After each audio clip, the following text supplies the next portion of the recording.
అదరగొట్టే కారం రంగు రుచి ఆచి కారం పొడి. దాదాపుగా 3 నెలలకు పైనే బంగ్లాదేశ్లో చిక్కుకున్నటువంటి విజయనగరం చెందినటువంటి మత్స్యకారులు ప్రస్తుతం అయితే విశాఖ చేరుకున్నారు. మొత్తం అటు బంగ్లాదేశ్ గవర్నమెంట్తో ఇండియా గవర్నమెంట్ మాట్లాడిన తర్వాత వాళ్ళనైతే ఇక్కడికి పంపించినటువంటి పరిస్థితి అయితే ఉంది. అక్కడ బంగ్లాదేశ్లో ఆ బోట్లో చిక్కుకున్నటువంటి మత్స్యకారులు మనతో ఉన్నారు. అసలు అక్కడ ఏం జరిగింది, అక్కడికి వెళ్ళిన తర్వాత మీరు ఎలా తప్పిపోయారు, అసలు మీరు వాళ్ళకి దొరికిన తర్వాత ఇప్పటివరకు ఎలా ఉన్నారు?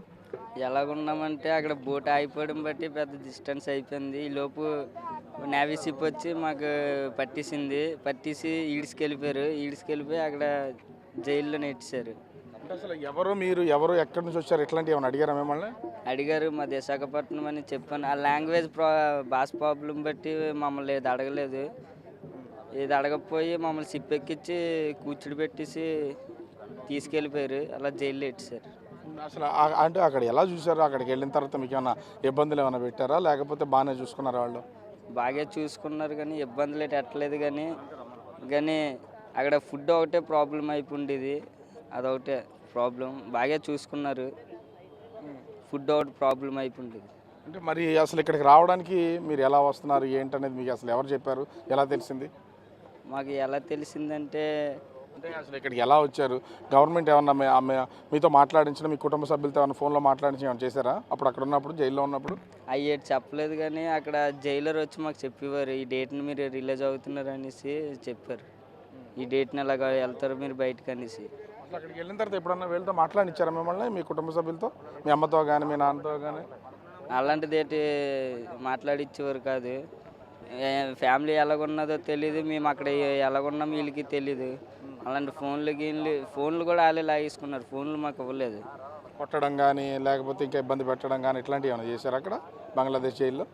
అలాంటి కొట్టడం అయితే చేయలేదు. బాగా చూసుకున్నారు కానీ కొట్టడం తిట్టడం అయ్యేది చేయలేదు. మొత్తం 100 రోజులు అక్కడే ఉన్నారు. 100 రోజులు అసలు ఉన్నప్పుడు పనులు చేయించడం కానీ లేకపోతే ఇతరులు చేయడం అనేది ఉందా, లోపల జైలు లోపల ఉంచుతారా మిమ్మల్ని? పనులు చేయించారు, 2 రోజులు చేయించారు పనులు. అదే భూములు తవ్వడము అలాంటివి 2 రోజులు చెప్పారు. ఇంకా మిగతా 2 రోజులు చెప్పలేదు. సో అసలు ఇంత తొందరగా వచ్చేస్తారని అనుకున్నారా మీరు అలా అక్కడ ఉన్నటువంటి పరిస్థితులను బట్టి? మేము కూడా ఇంత తొందరగా వస్తామనేసి అనుకోలేదు. ఈ ఇడిపించిన ప్రభుత్వం బట్టి ఇంత తొందరగా వచ్చాము. ఇక్కడ వాళ్ళ తల్లి ఉన్నారు. అంటే అసలు వెళ్ళినప్పుడు వీళ్ళందరూ అక్కడ చిక్కుకుపోయినప్పుడు అసలు ఇక్కడ విశాఖ పోర్ట్లోనే చాలా వరకు అందరూ బాధపడుతూ ఏడుస్తున్నటువంటి పరిస్థితి. అసలు ఇంత తొందరగా మీ వాళ్ళు తిరిగి వచ్చేస్తారు అనుకున్నారా? అనుకోలేదు సార్. మేము కూడా నమ్మకం కూడా లేదు. యూనియన్ ఆఫీస్ పెద్దలు, మా ఊరి పెద్దలు అందరూ వచ్చేస్తారమ్మని చెప్పారు. మేము నమ్మకం పడలేదండి. వాళ్ళు చెప్పిన ప్రకారం మేము ఎక్కడ పిలిస్తే మేము అక్కడికి వెళ్ళాము. ఆ యూనియన్ ఆఫీస్ పెద్దలు కూడా చాలా బాధపడ్డారు. మా ఊరి పేషెంట్లు కూడా అందరూ బాగా చూశారు మమ్మల్ని. చిక్కుపోయారు కదమ్మా, చిక్కుపోయినందుకు అది ఇప్పటి వరకు ఏమన్నా ప్రభుత్వం నుంచి కానీ ఎవరి నుంచి ఏమన్నా సహాయం కానీ డబ్బులు కానీ ఇట్లాంటివి ఏమన్నా అందించడం జరిగింది? అంటే 30,000 పౌరత్వం ఇచ్చారండి. తక్కువైన వాళ్ళు ఎవరో దయచేసి ఆ యూనియన్ ఆఫీస్ ప్రెసిడెంట్ నచ్చలరావు గారు, అందరూ మొన్న వంశీకృష్ణ గారు ఆలీనే పట్టణ పెట్టారు, అన్నీ చేశారండి. అది మా పౌరత్వం అయితే 30,000 అందేయండి. కానీ ఆ పౌరత్వం అంటే ఎంతో ఇంత అంటున్నారు గవర్నమెంట్స్. మా అబ్బాయి పుట్టినరోజు నాడు ఇడిపించినందుకు గవర్నమెంట్కి, కళ్యాణ్ బాబుకు, చంద్రబాబు నాయుడుకి, మౌలి గారికి, నేత మౌలికి అంతా చాలా థ్యాంక్స్ అండి. మా అబ్బాయి పుట్టినరోజు ఈ అబ్బాయి రిలీజ్ అయ్యి ఇండియాకి తిరిగి వచ్చి ఇక్కడ కుటుంబ సభ్యులను చేరేసరికి అతను పుట్టినరోజు ఈరోజైనా పుట్టినరోజు అనేది? అవును సార్, ఈరోజు పుట్టినరోజు. రిలీజ్ చేసినందుకు చాలా థ్యాంక్స్. నా పేరు రామన్ అండి సార్. బంగ్లాదేశ్లో దొరికిపోయి 100 రోజులు అవుతుందండి. 100 రోజులు అయిపోతే అదో భాష, మాకు ఆ భాష తెలియక అదో ఎరుచూపులు చూపిపోలు. అన్నం కూడా వాళ్ళెట్టి అన్నం తినేవాళ్ళు కాదు.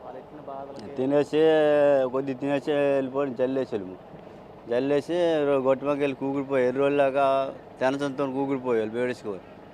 అది ఒక టెన్షన్గా ఉండేది, చాలా బాధగా ఉండేది అండి అక్కడ. ఆ బాధ వల్ల మాకు ఇలా టెన్షన్ అయ్యి కాలేజీ వెళ్ళి పీకిడి ఇలాగ జరిగేవి. అక్కడ వాళ్ళు ఇచ్చిన ట్యాబ్లెట్లు కూడా పనిచేసేవి కాదు మాకు. అది దేవుడికి ఎరికండి బాధ, అంత బాధ నరకమానకు ఇచ్చాము. 100 రోజులు ఉన్నాం సార్.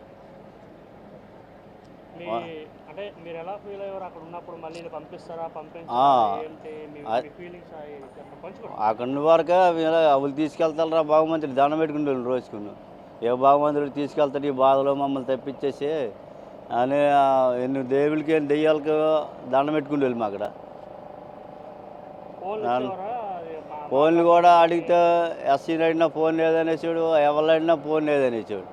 ఫోన్లు మాత్రం ఇచ్చేవాళ్ళు కాదు. మా సెల్ ఫోన్ మాకు ఇవ్వండి, వాళ్ళకైనా ఫోన్ చేద్దామైనా సరే ఫోన్ లేదనేసాడు, అయ్యనేసాడు.